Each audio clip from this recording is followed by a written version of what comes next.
Violence that the lockdown carried with itself at the beginning of March hit many aspects of our life. From one day to the other, we simply found ourselves locked in our houses. No more work, no more parties, no more religious ceremonies, or even sports for some aspects. Some were unintentionally forced into months of solitude, while others were holed up in close contact with family members. For some, it was a chance to slow down, while for others, it meant taking on far more pressure in their work or family life than usual. The walls of the place in which we lived suddenly became the borders of our existence, marking new limits and forcing us to change our point of view on the world inside and outside them, even if, perhaps, the expression I have just used is not the most adequate. Indeed, we didn't really change only our point of view on what it is inside or outside. We changed the way in which we were used to communicate them, the way in which we called them.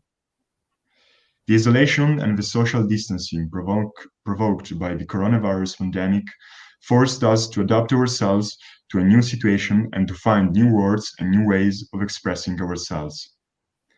Language is always a matter of facing limits, and this is far more true for arts, as you might have noticed in the exhibition, as an attempt to overcome limitations. But what is language? Did we struggle during the pandemic to find new words for describing us and the others? Did we feel uncomfortable with expressing us only on social networks? How did we change our language and our communication when we meet friends physically?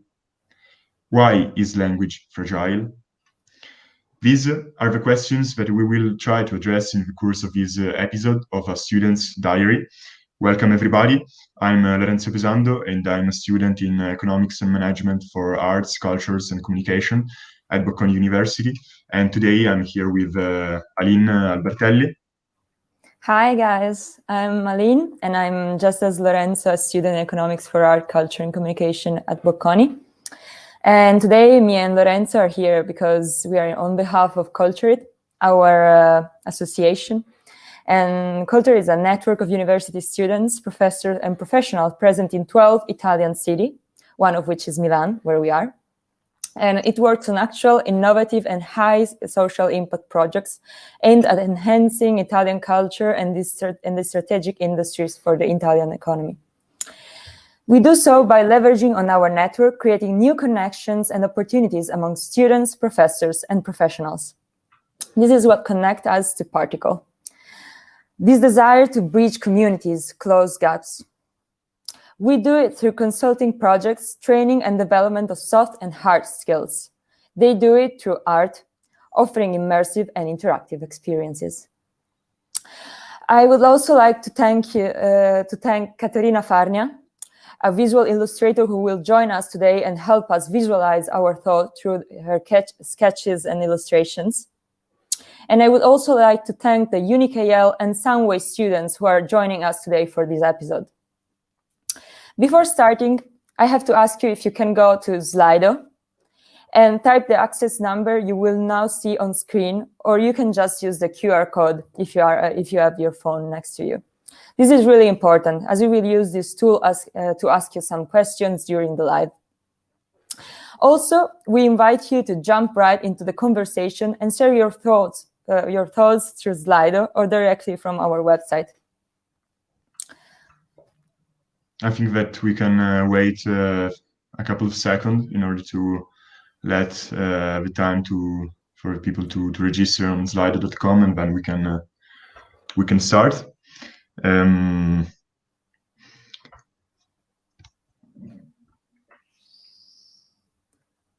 As you know, the live of today is about language. Probably it is something surprising for you, as it is not so common to talk about fragility of language, but language is kind of a live entity, and as all living entities, it is also fragile, as it presents its peculiarities, its features that makes it so unique. I think Okay, I think we can start. So, guys, we would like to start with a little game, like it's a pool in the end on Slido, to ask you all, do you think that it's possible for the human being to stop communicating with others? Is it possible for a human being to stop communicating? Yeah, I just launched the pool on Slido, so you can answer.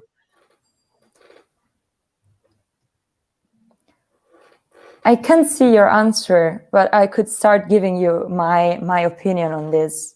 I actually believe that for a human being, it's almost impossible to stop communicating. This is like, I can prove it, like, and I think all of us can prove it through some examples. Like, if we think about it, every time we got a limitation, which was like maybe being blind, being deaf, we found a way to communicate with others, either through Braille, either through the language for deaf people, either through, we even taught our animals to talk with us. If you think about, there are like, you try to talk with your dog. Like I remember my mom many times like thinking that my dog was like actually trying to talk with her. Like while we were having a conversation, the dog would have barked and we were like, yeah, she is talking with us. I'm sure she's telling this, and this. Like it's impossible for us to stop communicating. And like there are actually machines that help animals talk with us. I think I saw a video on TikTok about a dog like pushing like some like having play with his like owner and actually talking. And or also grandma's talking with Siri on the iPhone, because Siri is actually talking with you. Like we program Siri to answer to every of our question. Like Siri, how are you? And she would answer you actually. So that's like and I think that's incredible. I mean, we cannot spend our life without communicating to others. And this is kind of significant that we found also new ways of communicating also with technologies. I think that also particle as a whole is a new way of trying to contextualize the digital world and face it and try also to communicate somehow with it. What is really at stake here is that language is arise from two components. The first one is creativity, and the second one is arbitrariness. Human beings are social animals. And as all social animals, they set rules. And this is indeed true for our second component, which is arbitrariness, in the sense that we are free to create whatever we want with our language. For example, structuring phrases and sentences as we prefer the most. But we need a convention. We need a code to read and to understand whatever people are saying. However, even if we have this construction, we still have the possibility of creating sentences, of being free and creative in expressing ourselves. And this is probably a typical feature of human beings, but also of all living entities. If we think, for example, at computers or at Siri, it is true that we can communicate with it, but they have predetermined sentences, so they don't have the freedom of deciding which word to choose, but also which word might be created in order to better describe what we are feeling. These two components were theorized by some scientists during the 20th century, and their names are Chomsky and Piaget. You probably already heard about them. What is interesting of what they said is that language, as I said, is a living entity. And it is, in particular from the perspective of Piaget, it is something which changes every time we change the external condition of a social and cultural environment. So it is something which is not created just by us as individual, but by us as a community, as a collective group.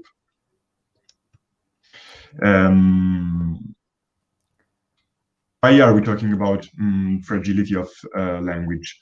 Well, first of all, do you have an idea about what might be the reason of fragility of language before we go on? Or if you have any idea about communication and languages, as yeah, I mean, we talked a lot, maybe you have something to share with us. Yeah, but also like the first image that comes up to your mind, or the first thing that you think about when we pronounce fragility of language, because perhaps it can be interesting to also to see your point of view. Well, in terms of language, it's ever changing. So the way people speak 100 years ago was completely different than they speak now. So even today's language is not even just words; it's emojis.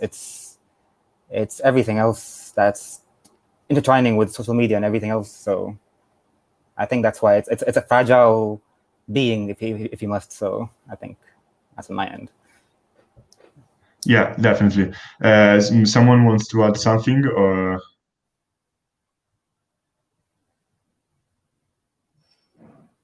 All right, yeah. Don't be shy. We are talking about fragility of language in the sense that, as you said, Saif, the language is something which arises directly from us. It's like it's kind of part of us, and it is a living entity which is fragile in the sense that since it is used, it is created by us to shape our experience and to make a sense of what we live in our everyday life. It is fragile in the sense that it is exposed to the changes of the reality, for example. So it is not something stable. It is not something fixed which just rests and stays all the same. But it is something which adapts because it is something innate of human beings to make sense of their experiences and of their life, for example. So this is the reason why we are talking about fragility of language, and also it is possible to notice from the picture that we choose from the one used by Maria Picavoli in her artwork, which is indeed this one. Thank you. This image is significant for us in the sense that we think that after the beginning of the pandemic, and in particular with lockdown, we found ourselves with our language in pieces, in the sense that it was kind of broken. We didn't have the possibility, as I said also at the beginning of this live, we didn't have the possibility of seeing and interacting with people, for example. We were forced at home many times, spending a lot of time, for example, with our family. So our way of communicating ourselves completely changed. And these pieces that you notice also here represented for us also all the means of communication that we started using more and more frequently after the start of the lockdown. This image, furthermore, is important because it represents the pieces of clay that Maria Picavoli used for her artwork in a medium stage, in the sense that they weren't yet completed. They were just shaped, but they needed still some care in order to be ready as an artwork. And this is probably the situation of today's means of communication that are completely new, and we are trying to manage them, to handle them, and to understand them. And also probably Particle is an attempt to manage it, to handle the digital world in order to make it more comfortable for us in our communication. Aline, what do you think about that? When looking at Maria Rapicauli's work, I actually think about how we like this. I probably will touch also what you talked about also in the last meeting, but as language is something that we invented, it's something that we created, and as we are fragile as person, as individuals, also the language we created, just as everything we create is fragile. So just as we are pieces of clay, also the language we created is a piece of clay. But this is what just came up to me while you were talking, and I was looking at this picture again. And yeah, I don't know, maybe, please go on. Sorry. Maybe the girls and the guy, like the people from the UniKL and Soundwave want to speak with us about their things, their thoughts. When I first saw this, I instantly envisioned ruins of a society. So like if you go to Rome or somewhere in Syria, so it just showed this, it envisioned how language is society. So with us breaking down, our communication breaking down, this might eventually break down society. But of course, it won't lead to that. But I think that was an interesting visualization from Maria's end. Yeah, we can't have to start again from scratches. We have to we have to rebuild our own way of communicating and express ourselves. Yes, I agree. As for me, fragility of language itself, I can see from the Mara pictures or extract, we people tend to take language for granted, right? Our memories of not understanding it, of not being control of it, of not being able to use it to communicate our needs, our wants, our desires, our emotions, and the whole, it is blissfully non-existent. So I guess from the picture, I get the idea why it happened. So it is just from my point of view. Thank you. Thank you for sharing.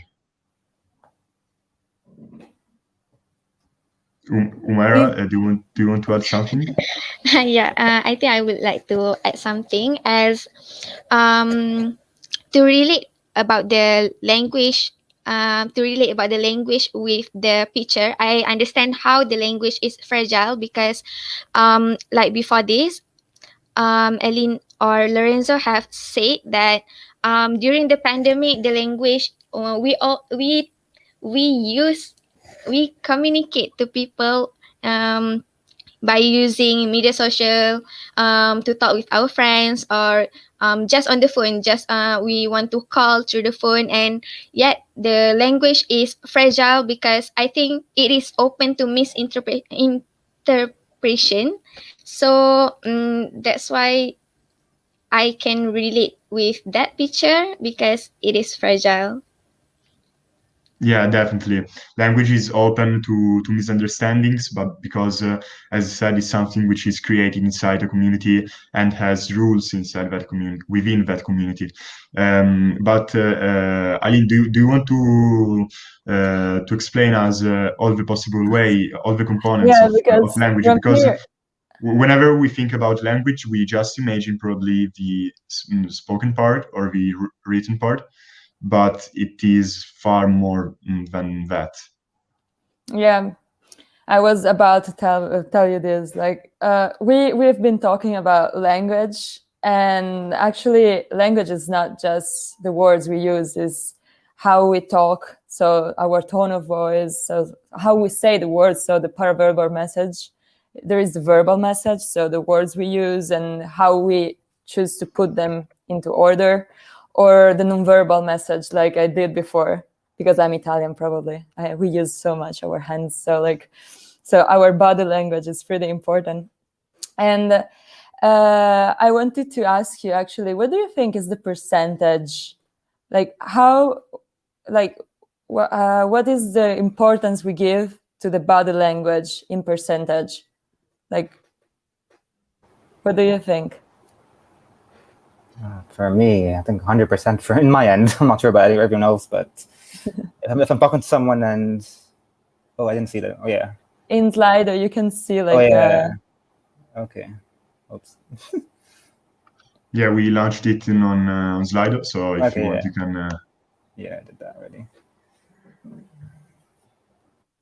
Tell me when you all you're done. Like, actually, the answer is the right one. Like, we actually use the result is 55% is the right answer. 55%, just the non-verbal language, and then the paraverbal is 38%, leaving just a 7% to our words. Like, this is fantastic. I think it's incredible because actually, if you read articles about communication, every time they tell you, in the articles, when they invented the words and how to communicate with people through words, it was like amazing. We started communicating with people for real, no? But do we think that actually before that we couldn't communicate? Like, just as dogs barks and find a way to communicate between each other, I'm sure we did it also before. It was, and when I read this article, it was like, okay, I have to discover what's the percentage. And when I found the result, I was so satisfied. Like, and what brought me, then after that, I actually thought, like, with the pandemic, we actually got stolen from our body language.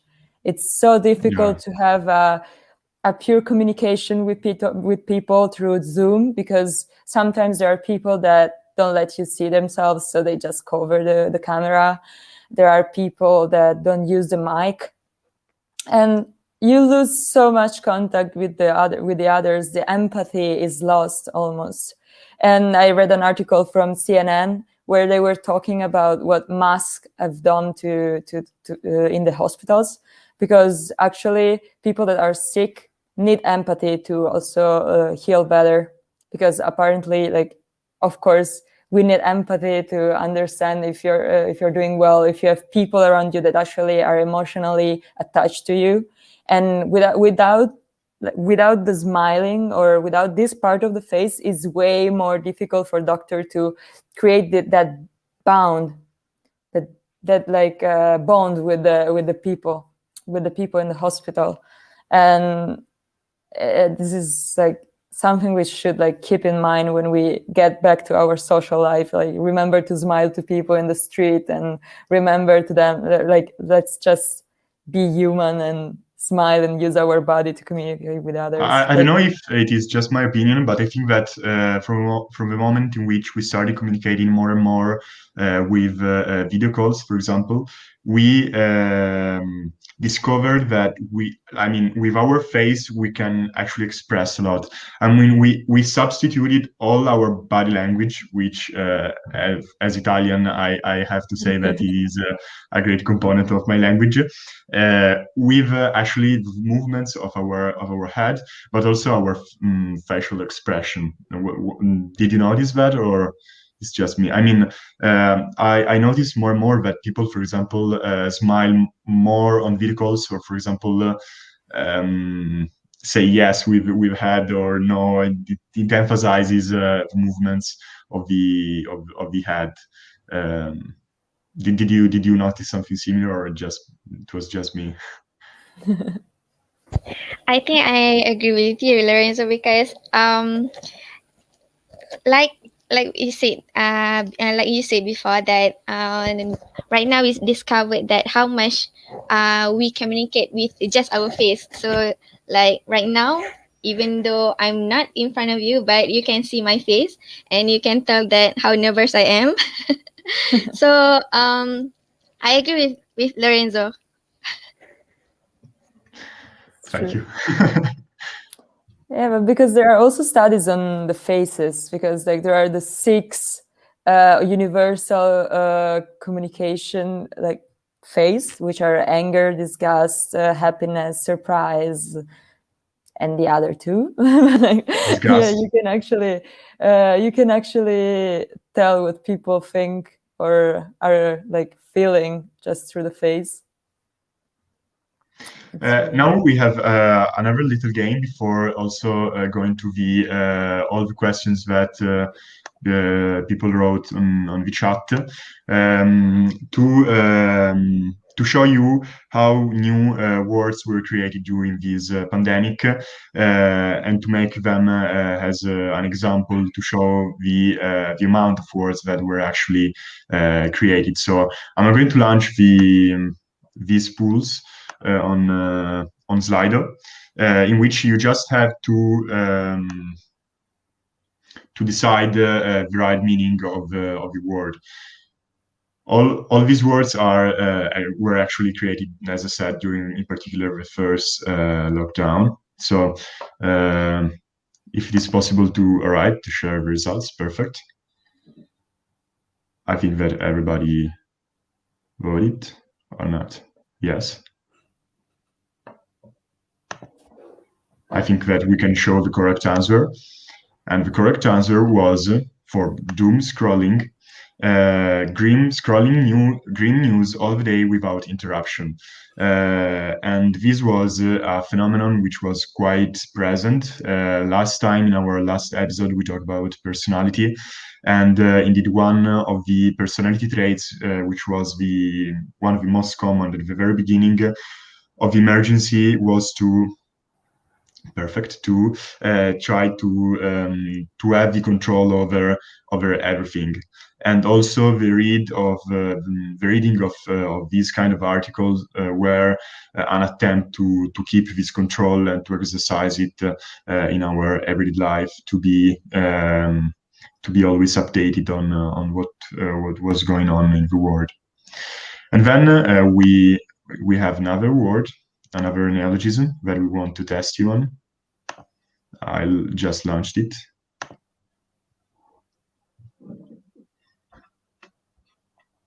Oh, you cannot see the. Oh, sorry. There's. I think that there is a. All right, you can see. Work from home. There was also another one we found that was pretty interesting. That was TYL. I don't know if Lorenzo put it. No, there isn't the pool, but you can talk about it because it's. And it's like, thank you, Lord. And like, I think I never wrote it in Italian. Like, it's really interesting because it's typical English. We found only the English words, and in Italian you don't really say it that much. Like you say it only in certain situation. And I don't know about you. And I was interested because we found all these examples, but it's actually true that we had to use English now. But what would we use if we could use not English? Like, this is interesting. Like, what do you think about it?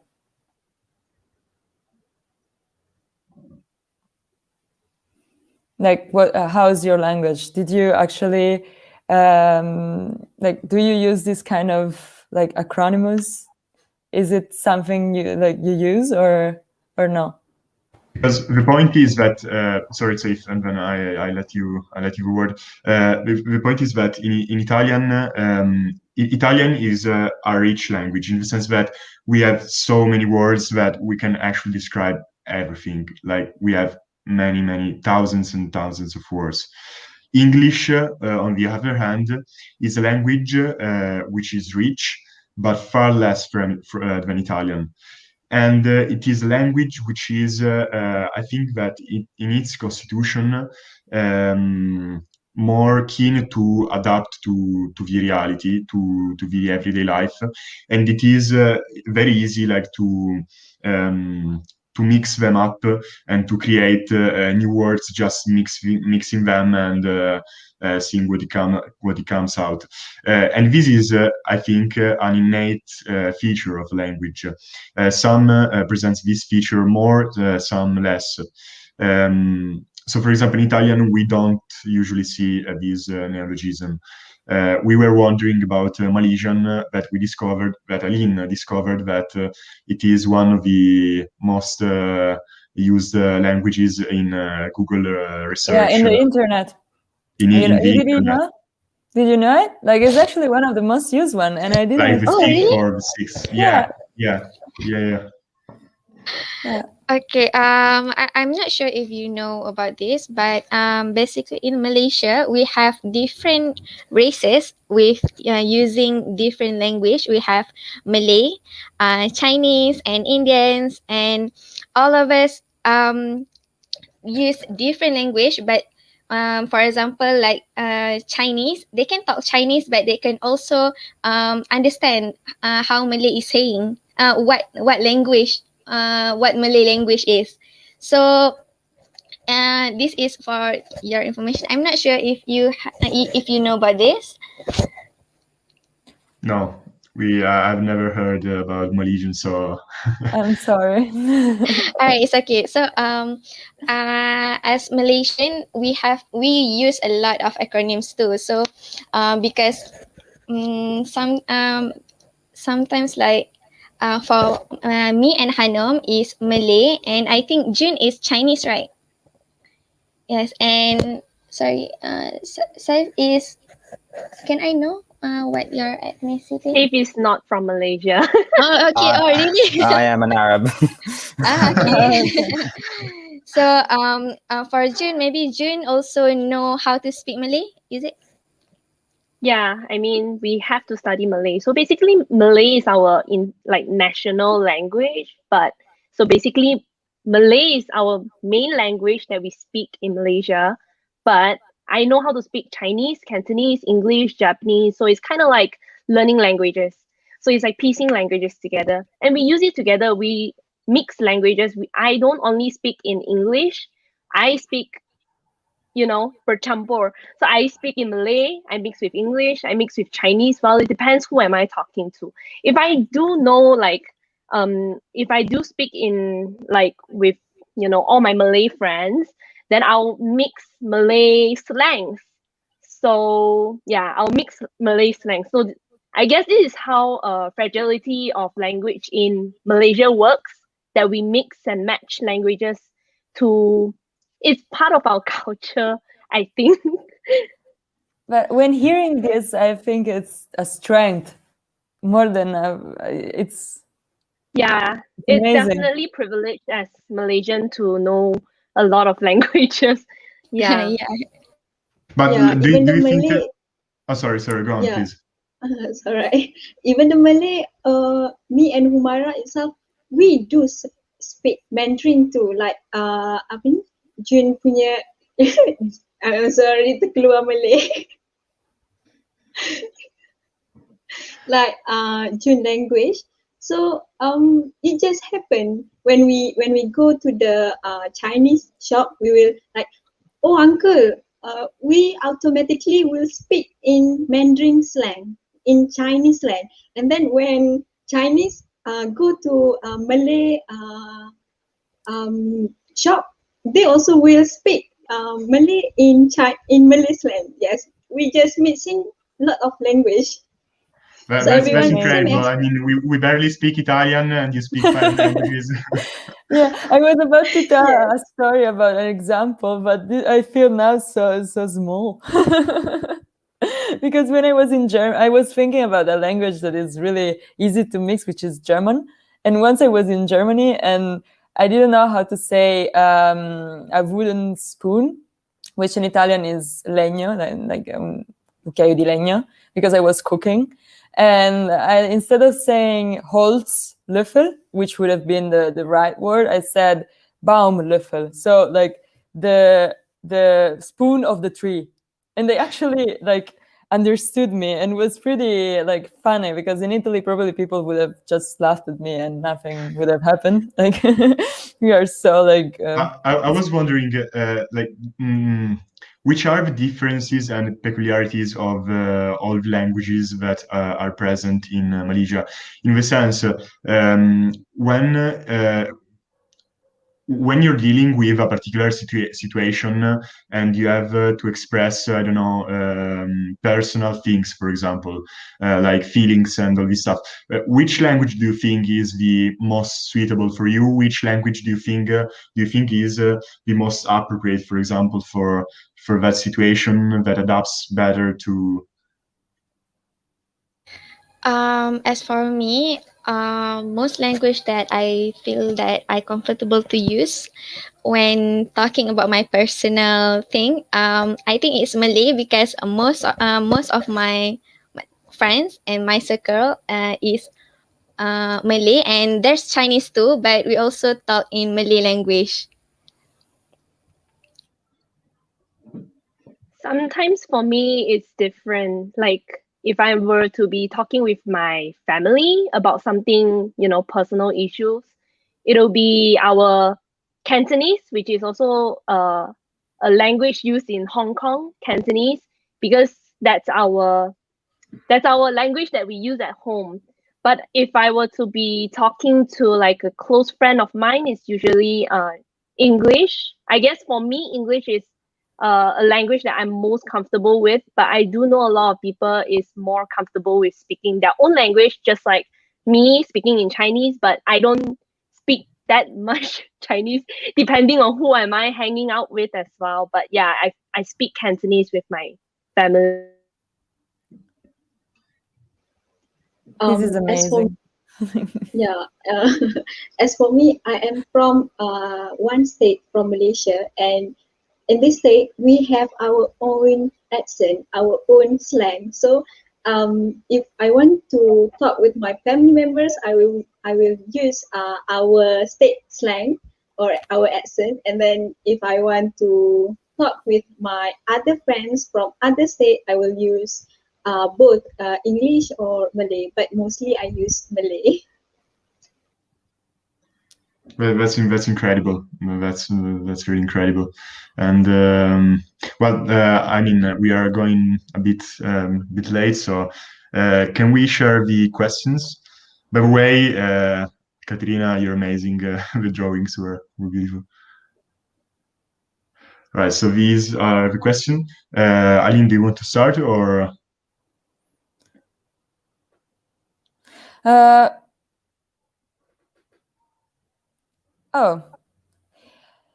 Is like we sorry, I got into your I was thinking about all your capacities with languages, and now that I read the questions we made, I feel like, oh, these are so wrong.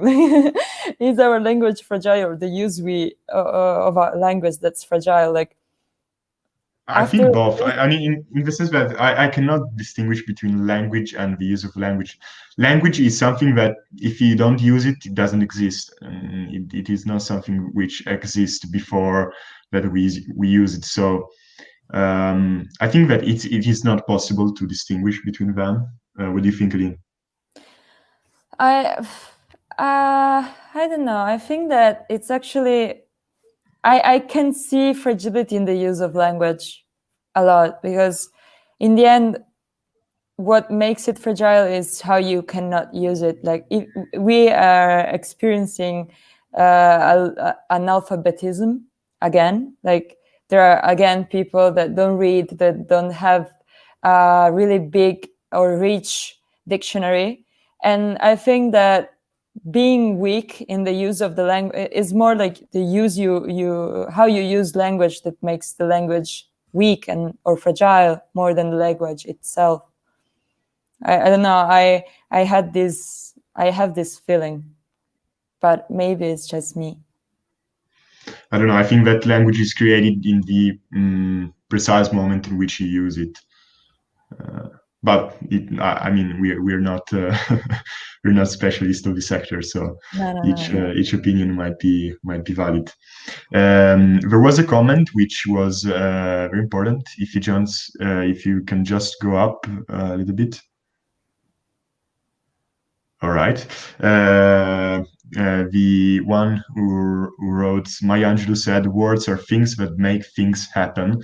This is beautiful. I'm going to write it on the walls of my of my room, because this is precisely what we meant talking about language, which, as also the third comment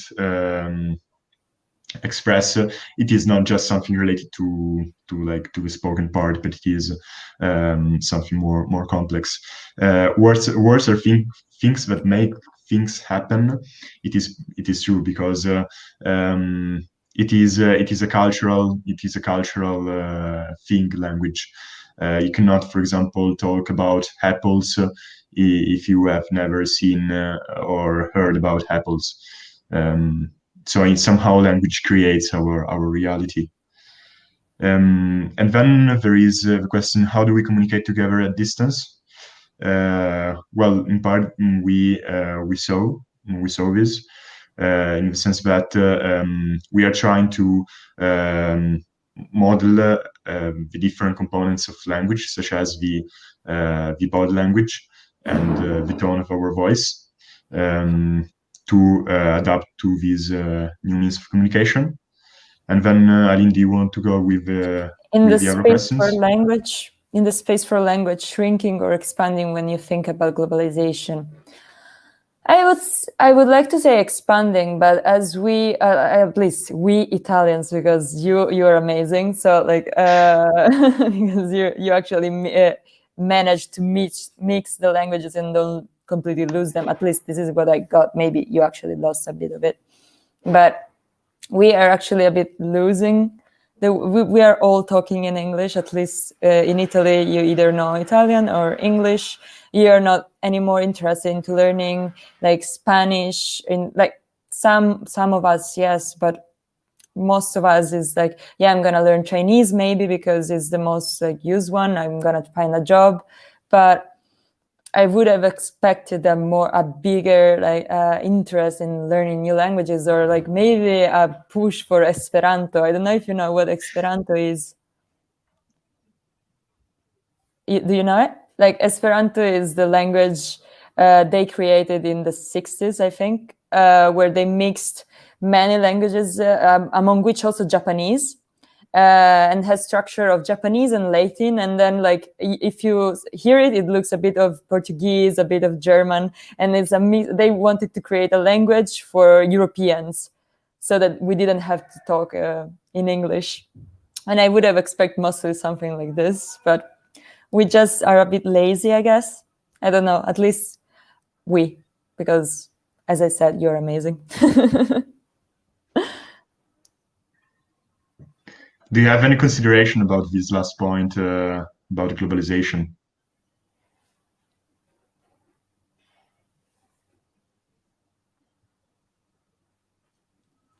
I suppose that's no. Yeah, I kind of agree with you, Aline.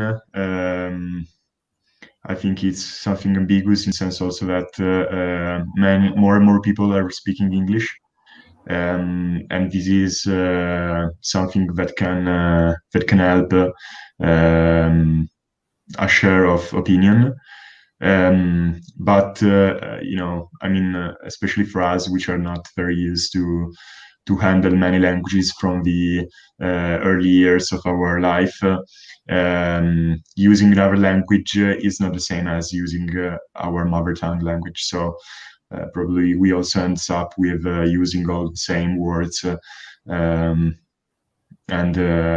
probably our vocabulary, even if we are creating new words, especially for people who are not mother tongue in that language, can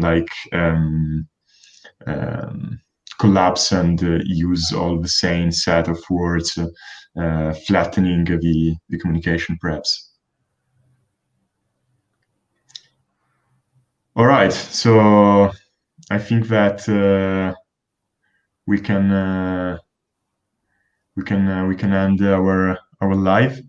We are a bit late, but it was amazing. It was fantastic. Also sharing with you this point of view. Aline, do you want to say something in conclusion?